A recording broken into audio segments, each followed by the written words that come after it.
The Profile.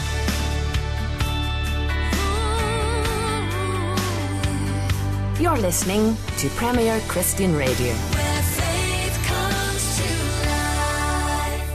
Well, hello and welcome along to this week's edition of The Profile with me, Justin Brierley. And don't forget that The Profile is brought to you in partnership with Premier Christianity magazine. Indeed, my guest is going to be featured in the October edition of the magazine.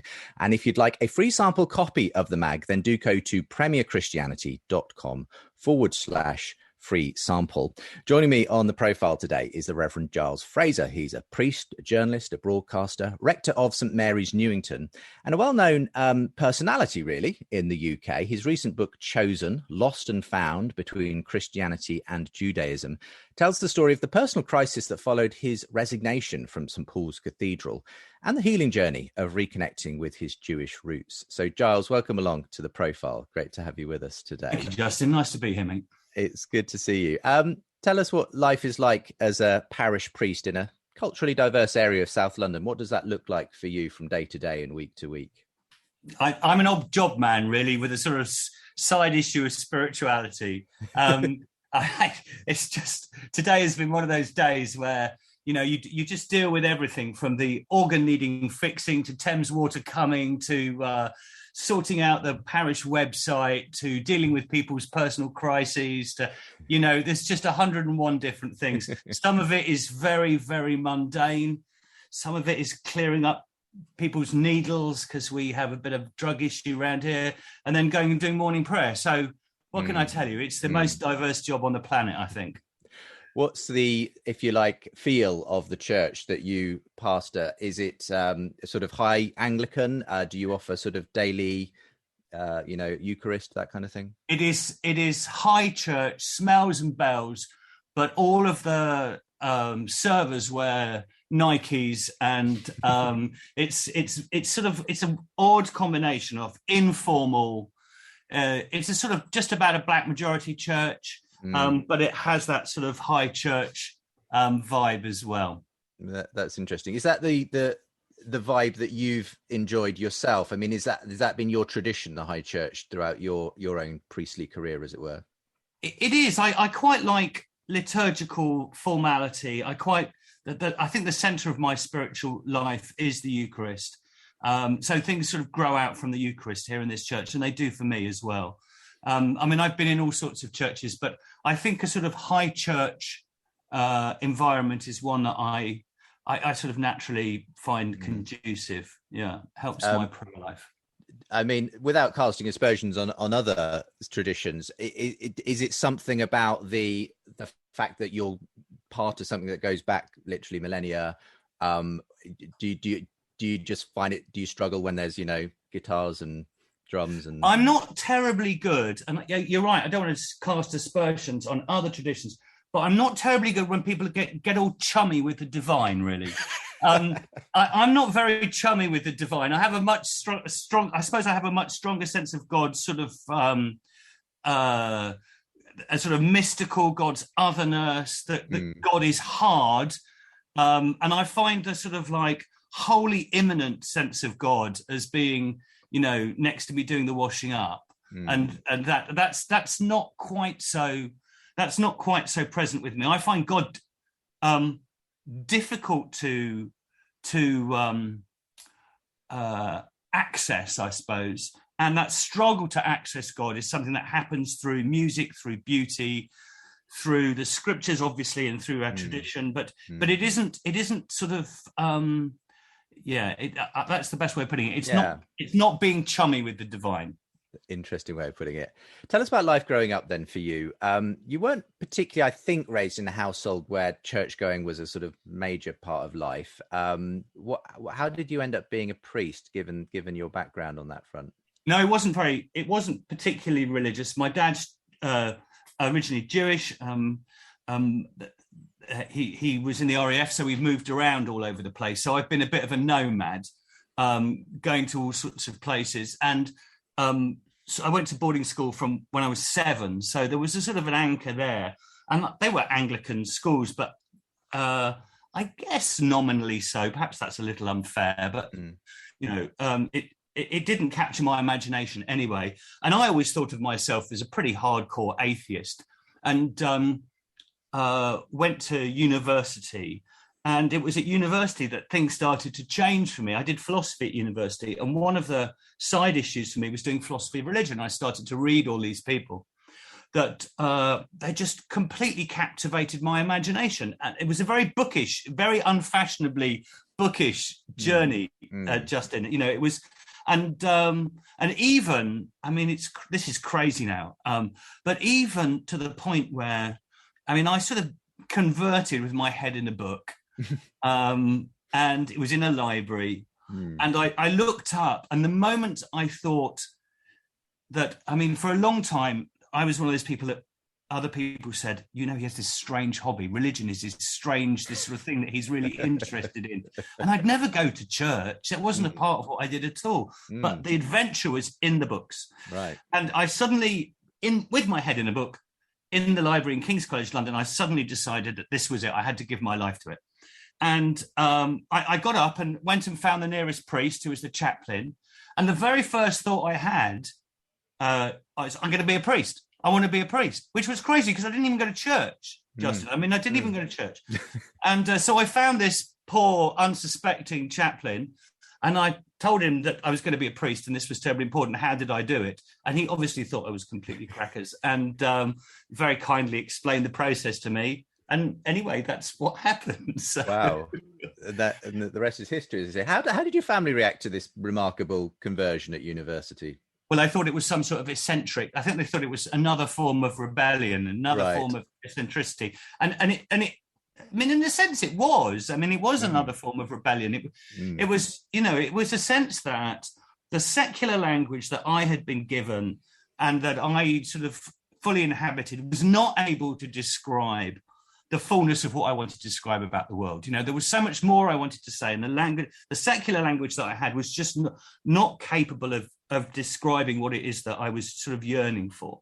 That's not to say it was a sort of conversion where I felt absolute certainty.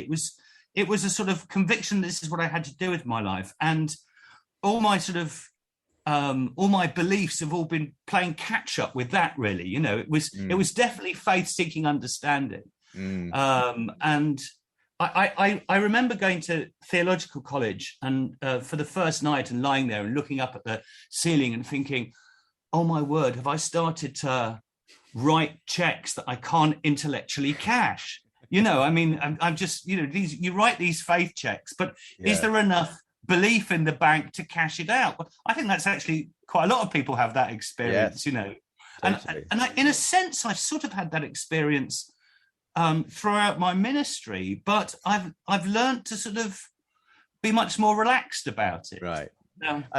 Faith is the sort of conviction, and the intellectual doubt sort of are something that that doesn't trouble me as much as it used to. In some ways, it may be the opposite that's the danger in ministry, of being absolutely sure that you're the most qualified person for this, because that can breed a kind of arrogance, I suppose. I'm definitely not that. I'm definitely not the most qualified person for this. But I don't even know what it would be to be qualified for this. You know? Exactly. Yeah. And I mean, if you look at the people that God calls throughout the scriptures, I mean, he does call a funny collection of wrong-uns and strange people, doesn't he? I mean, you know, there's just like throughout the scriptures. I mean, David, I mean, I ask you, you know, so, you know, that's, well, that's really helpful as an introduction to sort of your own path towards priesthood. Tell us a little bit about your own family, though, because obviously in your book, Chosen, Lost and Found Between Christianity and Judaism, it's really a journey where you call it a ghost story, because it's rediscovering the kind of religious ghosts that you hadn't quite realized were there in your past, especially on your father's side with the Judaism. Now, he had sort of left that behind to some extent, I think. And so it wasn't particularly something that was talked about, I believe, when you were growing up. Just tell us about the circumstances that led to you reconnecting with the Jewish background on your father's side of the family. Yes, of course. So, well, you're right to say that it was something I sort of knew about, that my dad was born Jewish and then was baptized confirmed later in life. I didn't know really much about it. And I knew that my surname Fraser was originally Friedeberg, so there was obviously a backstory to that. But it was after 10 years ago, in a few months' time, there was the whole Occupy thing at St. Paul's. And I was the Canon Chancellor of St. Paul's Cathedral, and I resigned out of a difference of view with my colleagues about how that should be approached. And I had no idea what I was supposed to be doing next. I mean, I really didn't. There really wasn't a plan B even. But anyway, the Bishop of London suggested that I go and look at a job in Liverpool. And so I went up for the job interview, and I always get to places really early. And I got up there and I was feeling sort of like, I don't know anybody in Liverpool. I sort of feel quite lonely in Liverpool. It felt like I was almost exile. And as I was sitting there having a cup of coffee early in the morning, one thought crossed my mind, which was that actually there was a very distant connection, that was my great-grandfather's brother, so that's pretty distant, was the person who ran the synagogue in Toxteth, in Princess Road, a beautiful synagogue. So I went up and had a look and knocked on the door, not really expecting very much, and a caretaker let me in. And then I saw this oil painting of my distant relative hanging on the wall, wearing a dog collar and looking to all extent and purposes like an Anglican clergyman, but he ran the synagogue. And that's what, Jewish religious leaders looked like in the... There was a kind of assimilation almost, wasn't there? Huge amount. And the books, a lot of the books about that story of assimilation, about how a lot of Jewish leaders, called the Minhag Anglia, they wanted to be, like mini versions of the Jewish versions of the Church of England, Sure. And the very existence of the chief rabbinate is an attempt to copy the idea of the Archbishop of Canterbury. Anyway, so I looked at this oil painting and I had a sort of something quite profound moved within me. I don't know how to describe it really. And I went and sat down at the side of the road and I just wept for a long time. And it was like suddenly I just didn't know my place. I mean, it had been quite difficult to leave St. Paul's and to work out where my place was in the world. And this was another, where are you from? What are you all about? And I sort of like, there was a sort of a crisis that happened. Disraeli said to Queen Victoria that he felt like the blank page between the Old Testament and the New Testament. And I sort of felt a bit like that. Queen Victoria had no idea what he was talking about, but I really, really do. It was that sense of being caught in between, of that something having been lost without it being mourned. So the book is an attempt to sort of negotiate that space, really. And I mean, it doesn't resolve it as much as I sort of feel comfortable in that in-between type of space, or if that's the right way of even describing. And obviously the relationship that I had with my past is also there on a much wider canvas in the relationship between Christianity and Judaism. This is a complicated relationship. And it's one that most Christians don't fully sort of understand a lot of the complexity about it. That Jesus wasn't a Christian, that, probably Paul wasn't, probably that word wasn't even, used of St. Paul, Yes. So these were Jews, Jesus' first followers of Jews, they died as Jews, most of them, not all of them. And Jesus was a temple-going Jew. He had disagreements with the temple, but like many Jews did, that's not, that. So how does this, people have asked this question before, but for me, this is a sort of existential question about my being. How does this thing called Christianity develop out of Judaism? Is it a parent-child thing? Is it a divorce thing? What's the right metaphor for it?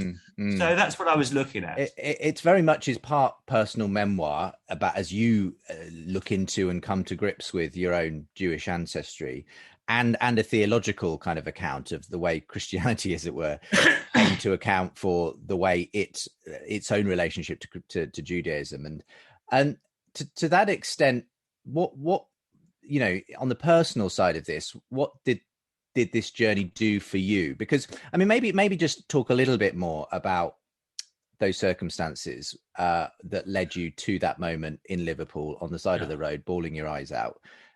You'd kind of been going through something of a personal crisis. For those who haven't, are not up to speed, and we've got a lot of listeners, especially on podcast in the US, who won't be aware at all probably of the Occupy movement, what happened at St. Paul's 10 years ago.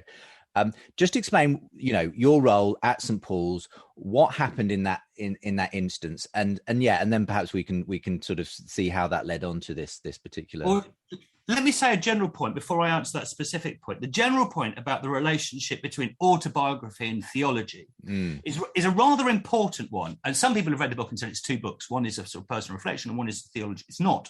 It's absolutely not. Is that I don't think there's any way of doing theology properly without it being properly personal. And that's what before the advent of the university, where the university is the thing that did theology, you'd get books like Augustine's Confessions, which is, about him nicking fruit and his views about, his own sexual desire and all of that, lumped in with prayers and theological reflection. So the genre has become, I think, narrowed. Theology genre has become narrowed down to something that's done by theologians, and I regret that. So it's an attempt to push back against that by being personal. But yes, so the circumstances of what happened at St. Paul's was, I was the sort of I was the canon theologian, I guess, at St. Paul's Cathedral, and the Occupy movement turned up. They turned up for the stock exchange, which was next door to the cathedral. They got kicked off the land, and they camped outside St. Paul's Cathedral. And there was, and historically, the thing about St. Paul's is historically, its grounds were used as, going back to the Middle Ages, a place of debate. This was a place of public debate. And whatever we think of Occupy, there was, after the crash of 2008, there was a really strong sense that how the markets worked, whether they worked for the benefit of all, this was a live issue of public debate. So in a sense, I thought, well, this is opportunity as well as, obviously a practical challenge to the cathedral. And it sucked in many different views about, there were some people who thought, these are all smelly layabouts and, what are they doing here? And there were those who thought that actually they were raising important matters of public concern. So, so actually what happened was right early on when they first turned up, I was sort of officer watch for the great ship St. Paul's. And I had to deal the first morning on a Sunday morning with a situation where there was a whole load of protesters outside the church and people couldn't get in for worship. So I had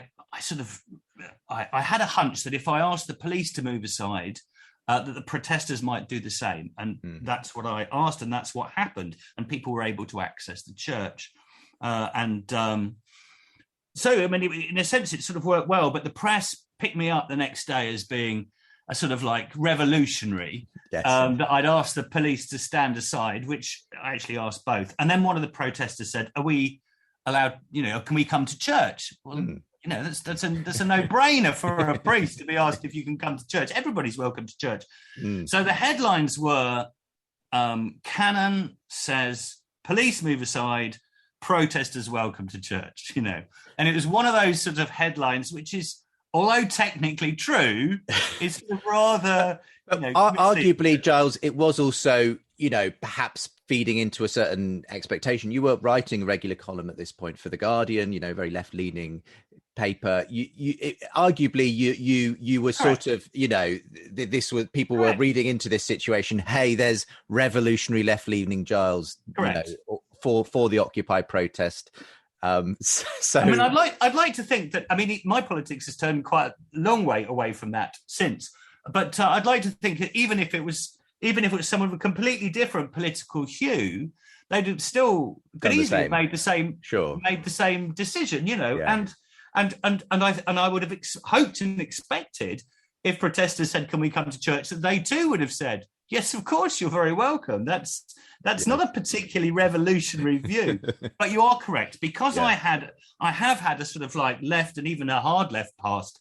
That it did indeed, it was very easy to make all those links. Yeah. But in the end, you came to a crunch point where there was a decision needed to be made by the authorities at the cathedral about what to do with the protesters. Yeah. And you at the time were very much about, no, we need to, it'll be absolutely the wrong thing to force, with violence especially, these protesters to leave.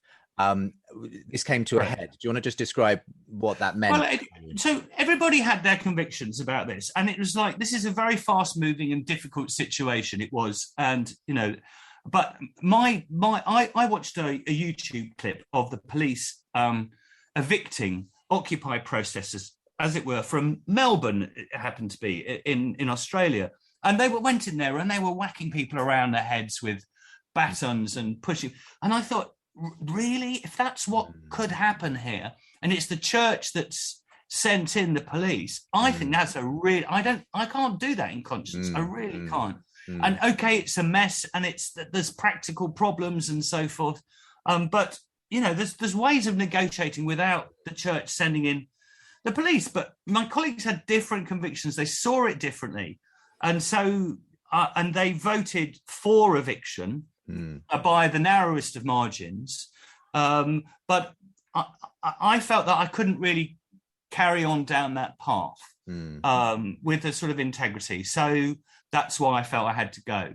It's a hard decision, because some people will say, well, you stay in and you fight for what it is you believe, but there's always a point where you go, if I don't resign at this point, all the things that I've said I believe don't really count for very much, So, and it was clearly a turning point in my career, in my life, and all sorts of things. It was a brave decision to take, I think. But obviously it did leave you sort of cut adrift at that point, and a sudden change of, prospects, suddenly, in need of employment, if only to support yourself and the family. What was that period like? And I think you even arguably doubted your vocation. I mean, I think you'd looked at the possibility of, jumping ship and doing something else.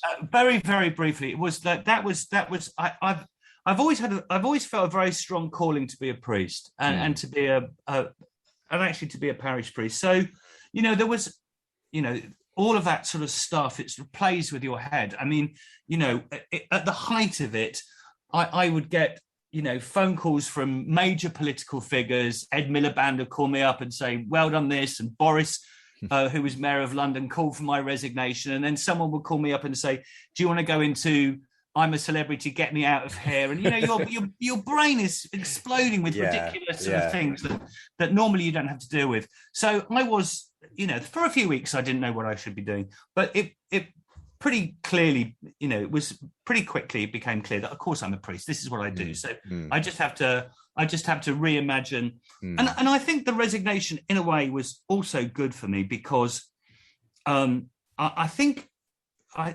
us clergy don't often realize the insidious way in which you can think of yourself as more important than you are, especially in a place like St. Paul's. And there's a sort of little vanity, there's all those sorts of things that creep in, and however much you pretend they're not there, you know that they were there when you lose them, and you lose that sort of sense of self-importance. So spiritually, it's very good for me.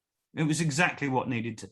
But at the same time, you do describe this period of kind of drifting a bit in terms of just losing a bit of focus. Obviously, Dark Night of the Soul stuff, Justin, and the book starts in a very dark place. I mean, it starts contemplating with suicidal thoughts, and my marriage fell apart, and I drank too much, and all of those sorts of things that are characteristic of that sort of those sort of crisis times.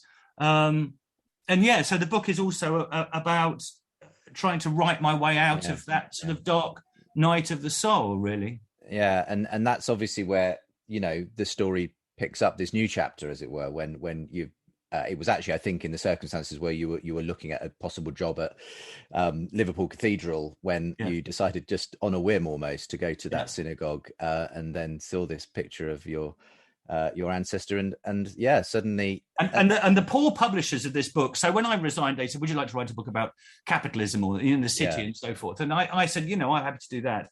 What they got was a book on Christian-Jewish relations. I mean, and it was like, how on earth did this happen? You know, you resign from St. Paul's. It's all about economics. It's all about, you know, the 1% and all this sort of stuff.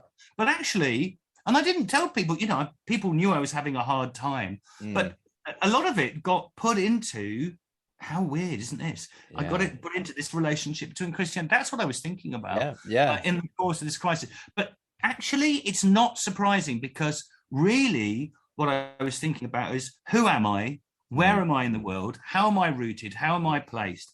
And that became focused on the relationship between me and my Jewish past, and that you know, the lostness of that. And so in the end, looking back, it looks like an obvious thing to write about. But and a good, you know, 6 years in the making and many revisions of it. I think this was a cathartic experience by having read the book. But we'll come back to it. We're just going to go to a break, and we'll continue talking about how that's worked out, and especially in your current family, which there's an interesting Jewish aspect to now.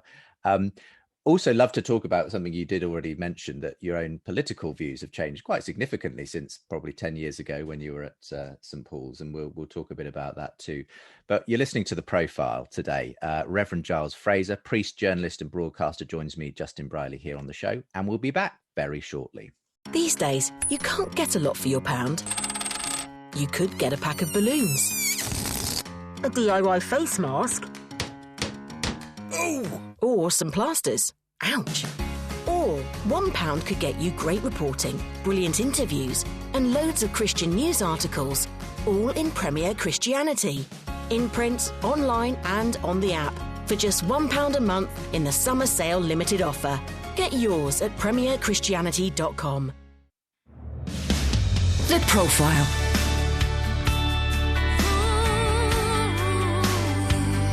You're listening to Premier Christian Radio. Welcome back to this week's edition of The Profile here on Premier Christian Radio. It's available on its own Profile podcast. You can check that out at premierchristianradio.com/The Profile. And every week we're joined by interesting people from all walks of life to talk about their Christian journey. Giles Fraser is rector of St. Mary's, Newington, well known as a UK journalist and broadcaster too.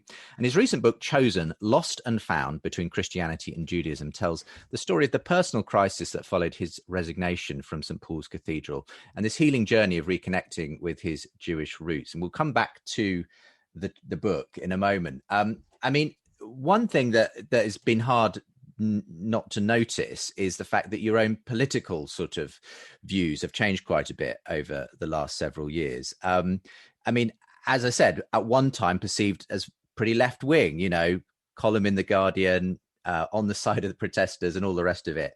But it feels like you've taken more of a swing to the right in recent years. So firstly, the first sort of I got wind of this was, Giles is supporting Brexit. That was I was not expecting that from you when I was at the time setting up some debates, and I actually approached you as a Christian who might speak on the Brexit side.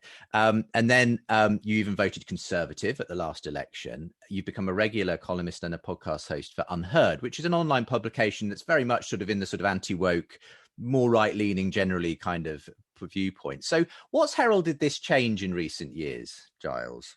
Well, so I hate talking about Brexit now. It's just like, oh God, it's such a divisive issue. But the thing is, I was on that sort of Tony Bennish hard left, and we were always anti the European Union. This was always the tradition of the left. And in a sense, I haven't really changed many of my views on economics, as it were. I still have a strong set. I still have what would be called a sort of left-wing view about redistribution, about tax, about the role of the state and all of that sort of stuff. And so that side of it is the same. But I suppose Brexit did make a difference. I thought I was just continuing what the argument had always been on the left, but suddenly I found myself cancelled, I suppose, from a sort of left-wing position. And I was puzzled by this. And then, of course, when you're attacked from the side that you had traditionally been on, you begin to see things from a slightly different perspective. And I guess I've always, even though I've been a socialist, though I don't know if I'd use that word anymore, I've never really been a liberal. So this is a very different sort of, it's a very, and for American listeners, this is hard to sort of like fathom, because the word liberal means something different to us than it means in America. But for me, the sort of liberalism is liberalism of free market economics, where the individual comes first. It's all about the sort of like everything beginning with the sort of solitary individual and with choice. And I've always been a communitarian. I've always believed in that the we precedes the I in church and in ethics and in all sorts of things. So, but I have felt that the left has become more and more liberal. Whereas the left that I began with was not liberal particularly. Now the left is really all about my rights, my self-assertion. And I have a much more communitarian view. So, and that, that actually is also expressed on the right as well. So I suppose that's part of what's happened. I've actually felt, I don't think I've changed too much. I mean, a bit, but I think the categories around me have changed. I think we've lost a sense of what left and right used to mean, and so... and as a presumably lifelong maybe Labour voter up to the point you switched allegiance at the last general election, was it the fact that you were seeing the left-wing politics change around you that sort of forced you in the other direction? I mean, well, at the 2019 election, there was no way I was going to vote for Jeremy Corbyn with anti-Semitism, with all the stuff about anti-Semitism that was coming out. That was just not possible for me. And then also the stuff about Brexit, I thought it was terribly important that we reclaimed our ability. For me, the most important thing about Brexit was that sovereignty was repatriated. For many people, I used to be a parish priest on a outer city council estate in the West Midlands for a little while, and one of the things that was obvious to me is that people felt power was incredibly distant. There was like, no one's going to listen to us, no one cares what we think. And I made myself a promise that I'm sort of on your side. I've got to be on your side about this. And Brexit was, we want power to not be in some distant place, but actually to be closer to home, that we can change our lives through the exercise of democratic power. And so that for me was, that for me was the absolutely only reason that I voted for Brexit and was like very enthusiastic about it, and still am actually. I mean, I think it was the most important thing that we've done in this country in my lifetime. And more latterly, your concerns in this sort of department have been around the kind of rise of progressive woke politics and ideologies and so on. And to that extent, I mean, you've even penned an article for Unheard recently called "Why is the Church So Woke?" Do you think that this is a problem within your own area of work, the church?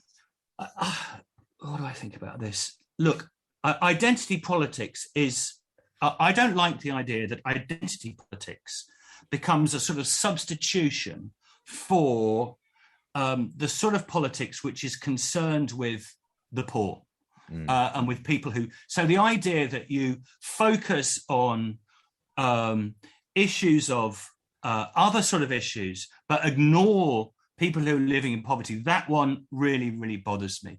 There's a fantastic book about, I think it's Harvard or Yale. And this guy analyzes the sort of, all the classes and their demographic. And they have all sorts of demographics. They have, different sorts of people, gay and straight, black and white, all this sorts of thing, but no poor people. This is like, they're all middle. And this to me felt like one of the things that was going on here. It's not that I'm against these issues, and I'm on the, in a sense, I'm on the woke side of all these issues, probably. But wokeism as a whole package, I don't like the word, so I'm sort of putting it in inverted commas, Justin. My problem with it is it misses out the sort of thing that I was concerned about as an old style socialist, which is the condition of people living in poverty. And that includes the white working class, who are often traduced in this whole amalgam of politics. So, I'm pro-gay, all of this sort of stuff, but I just don't want all of that to carry the weight of what it is to be, as it were, progressive. Yeah. I don't know if when I've spoken to other people about this issue, people who have similar concerns and may not be coming from exactly the place you are, but I'm thinking of people like Douglas Murray and others who've written extensively on these issues.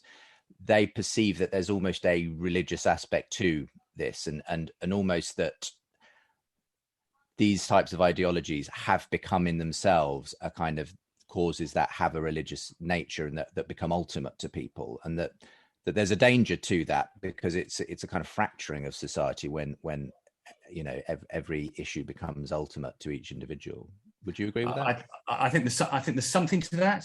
I mean, I'm not on the same page as Douglas Murray about a lot of issues, really. And as I say, my instincts are actually very, very different to Douglas's. But I do look. I'm a parish priest. I have a sense of the community in all its fullness gathering around the altar, and I want it to be the most genuinely inclusive and diverse. God calls all people to come here. So the idea that that somehow you express your identity so exclusively in terms that where other people are the enemy, I'm afraid I think that's what bothers me most about this particular moment, is that we find it very difficult not to see people who disagree with us as the enemy, and that they're the political enemy. And it's become, perhaps I've been guilty of that. Well, I'm sure I've been guilty of that in the past myself, but I have a much stronger sense of how divisive and unpleasant these sorts of, I mean, these times have become. Some specific, there have been some real kind of very well-known examples. I mean, J.K. Rowling obviously has been at cancelling is terrible stuff. Right. Cancelling is, I mean, for Christians, there should be no cancellation. We're people of forgiveness, and forgiveness is about keeping people in the fold. I just don't. I mean, I think that's the woke thing at its worst. That's the stuff that I really react badly to. Never kissed a Tory when people were wearing. Why not? I mean, give it a go. I mean, it's just like, what is it about people that makes them sort of like some sort of political lepers that you can't? Yes. I find this extraordinary. I've always found that extraordinary business where people find that some people don't have anything to give them, don't have anything to say to them, and it's almost as if you're denying your common humanity with other people, and that really does bother me a lot. Mm-hmm.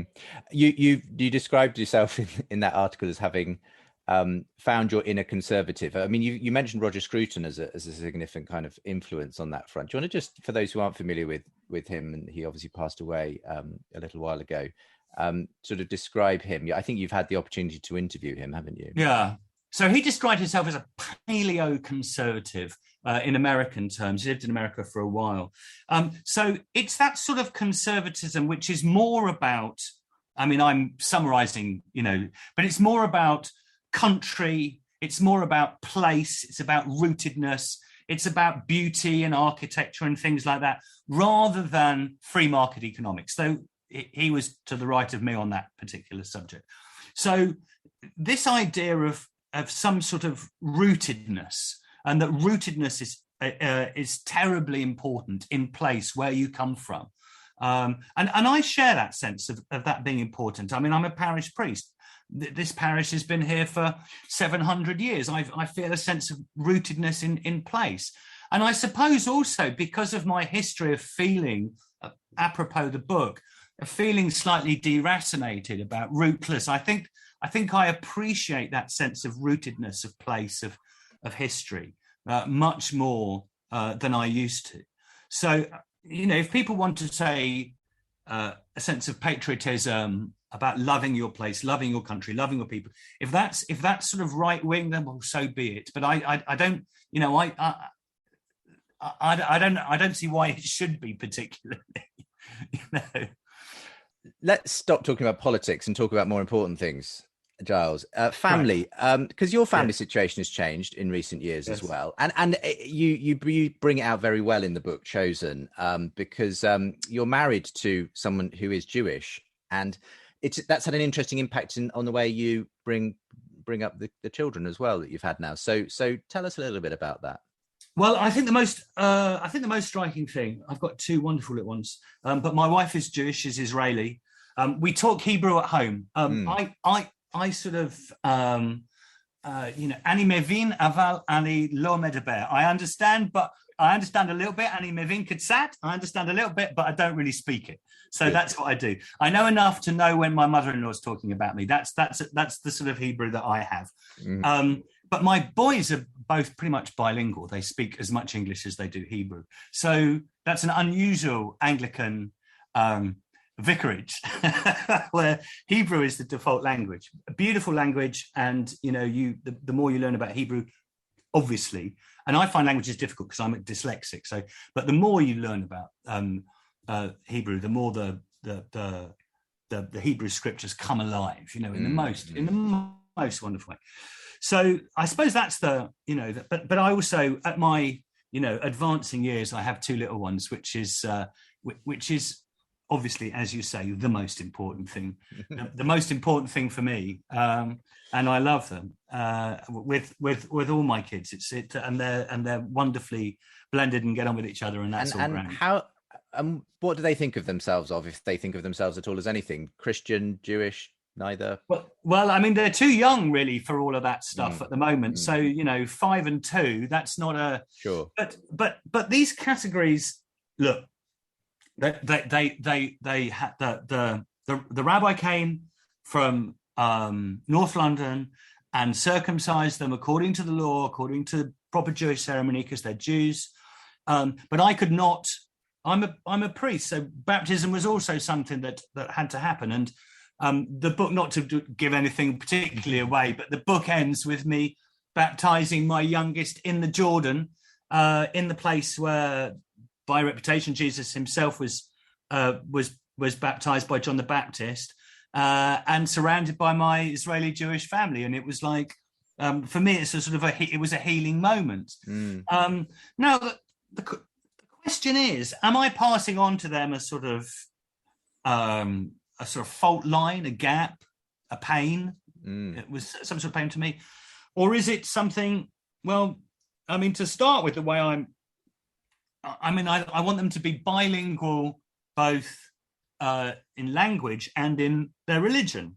Now, actually, that's not too difficult in Christian terms. We have we are intellectually Jews as well as Christians, if we're Christians. So that's sort of okay. Obviously, it's much more problematic from the Jewish side that they were baptized. And I just have to, if they end up rejecting all of that when they get older, then I suppose they'll just have to say, well, I'm afraid I had a vicar as a dad and he did what he did. I mean, I don't know how to formulate it, but at the moment, this is what I have to give them, and I give them as what I think is right. And well, at least they'll have to see what they've got. They'll have a whole book to be able to understand your thought process. They will, yes. But I mean, when it comes to you just having those conversations, when the time comes, obviously, with well, Dad, what am I? We do this. What am I? We go to church. I mean, how will you explain the person of Jesus to them? Let's start with there. What will you say? I'm a pretty straightforward Orthodox, Anglican priest. So Jesus is the Son of God, and this is what I think. I have a very straightforward Christian view about this. So that's what I think, and that's what I'll explain. but there will come a point where they'll have to have, work that out for themselves. Well, actually, that's not a bad thing, So I will give. It's not like they're being given no religion and then they sort of have to start from scratch. In fact, they'll have quite a lot of resources with which to deal with those questions. They'll feel comfortable in church. They'll feel comfortable in synagogue. They'll have their Hebrew. They'll have their sort of Anglican choral tradition, I think, as well. They'll have all sorts of things which will go into helping them make that decision when they're older. So I'm not preparing them for a world that's not complex. The world is complex. So, they're being prepared for that. Sorry, I expressed that badly. They're being prepared for a complex world, but they also are not being, there are options there for them, And in a sense, I'm erring a lot, Justice. I'm going a lot because it's obviously difficult. There's no, and I think a lot of people who are in mixed marriages will understand something of this. I actually think I think Christians and Jews in marriages, I think it works much better in practice than it does in theory. Okay. So we do Friday night dinner, we do prayers for that. It's all fine. It's absolutely fine for daddy to do, and so there's quite a lot that works pretty straightforwardly, actually. That's interesting to hear. And to what extent is it important or not important that the church sort of engages with this issue? Because many people will feel like, well, this is an interesting theological journey you've been on, Giles, and obviously it ties very directly into your own personal family situation, that all these theological questions around Judaism and Christianity. Does it matter to the average churchgoer, to the average church, to their specific relationship with Judaism and that kind of thing? Get out your Bible. Okay, first of all, work out how much of it is what we sometimes, I think, a problem with it, but sometimes called the Old Testament. Work out what is that? What is that? 4/5? And then something like that. So first of all, there's that argument. And then actually, even more radically, I want to say there's not that much new about the New Testament. Okay, the New Testament is also fully impregnated with the sort of Jewish worldview. That, there's a bit of the Greek worldview coming in. There's a little bit of, but not all that much. It's predominantly still a Jewish worldview that's being expressed here. And as I said, rather importantly, Jesus wasn't a Christian. So, I know that sounds like it's being deliberately shocking, but, this is the sort of, that it seems to me unquestionably true, Yes. So, I mean, Christianity is one of the weirdest religions in the world insofar as the person at its center wasn't a member of the religion that he founded. That's a very odd business. Yeah. So, if that isn't an answer to the question of why Christians should care about Jews and Judaism, I don't know what is. But then you have this interesting thing, which is that it's very often when you do find the Christians who are the most interested in Jews, they tend to be coming from often a very Zionist perspective and believing that, a whole set of things, the establishment of the state of Israel and everything have to happen in order for Christ to return. And that will involve all kinds of political and, issues and so on. And that's obviously very strong in the States. But I don't get. Be careful with the word Zionist. Now, I'm definitely a Zionist, but a Zionist can simply mean you believe in the existence of the state of Israel. So being a Zionist doesn't necessarily come with all that other baggage. All right. Well, that's really helpful because I suppose I want to get a sense, just as and we're in the final minutes really here, but of what that means for you in practice, because I don't get the sense that you are a kind of political activist on behalf of Israel and so on. But what does it mean? What does it look like for you if you're not kind of, if you like, coming from that kind of perspective? Well, I tell you what it means to me is when you this is why I would describe myself as a Zionist. I have two beautiful Jewish boys, and when you see anti-Semitism rising in this country, when you see it being, I think, endorsed at the highest political levels, then what is Israel? Israel is a life raft in a dangerous world for for people like My Beautiful Boys is that, you know, anti-Semitism doesn't always go away. Sometimes it, you know, we sometimes think you have it beat, but it isn't beat. And that is their place of safety. That is their place of safety. And I will always believe, you know, what gave Zionism its sort of final impetus is the Holocaust. And that's, for me, why that's its major moral justification. In a world that can do that to people, there needs to be a place of safety, and that place of safety is Israel. It also happens that I love the place. I love the smells. I love the geography.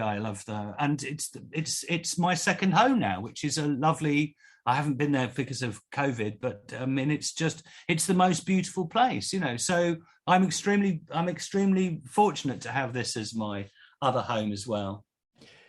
As we wrap up today's discussion, it's been so interesting covering all these bases and your own personal journey in the midst of all this, Giles. What about the Church of England? You know, the place where, you know, you found your home and you've been, you know, and you're now ploughing this furrow as a local parish priest. But a lot of people, you know, and I think you've commented on this in some of your articles, wonder whether there will be a Church of England in the future. You know, often the statistics aren't in favour of that, and there's a lot of division within the church always on things. You've been quite critical of some of the recent strategies for growth and that sort of thing. What's the future in your view for the Church of England? Well, I'm not going to crystal ball gaze, but I believe in the a sort of a very traditional, old school idea that the Church of England is at its best when it's in its parishes, when it's local, it's on the ground. And I think that, I mean, and I suppose this goes with all my sort of fears of being deracinated and so forth. The local is the place where it is, that rootedness. And so I believe very strongly in the parish system. And my anxiety about sort of parish structures, which may be more evangelistically fleet of foot,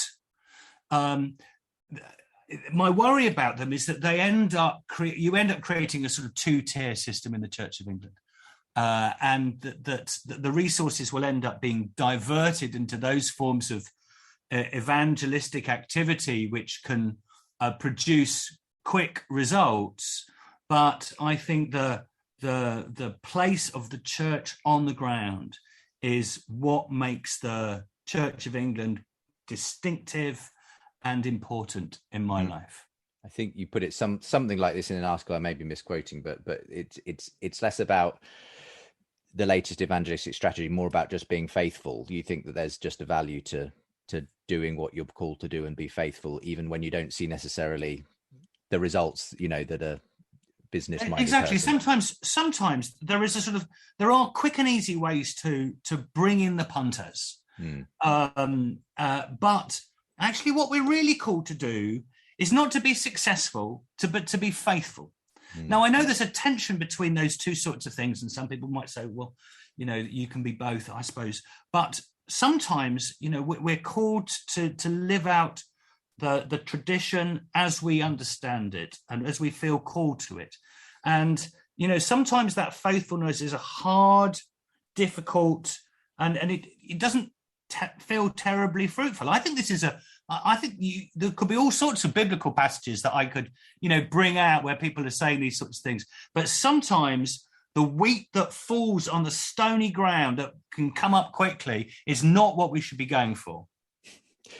It's been lovely to chat with you. Thank you very much for the time, Giles. Another mention of the book, Giles Fraser, It's Chosen, Lost and Found Between Christianity and Judaism, published by, what is the publisher? Allen Lane Penguin. Allen Lane Penguin, yeah, imprint of Penguin. So there was a link from that on today's show. If you want to check that out, go to premierchristianradio.com/the profile. And don't forget that today's show brought to you in partnership with Premier Christianity magazine, where you can read today's profile with Giles as well. But for now, thank you very much, Giles, for being my guest on the show. Dear boy, very nice, very nice.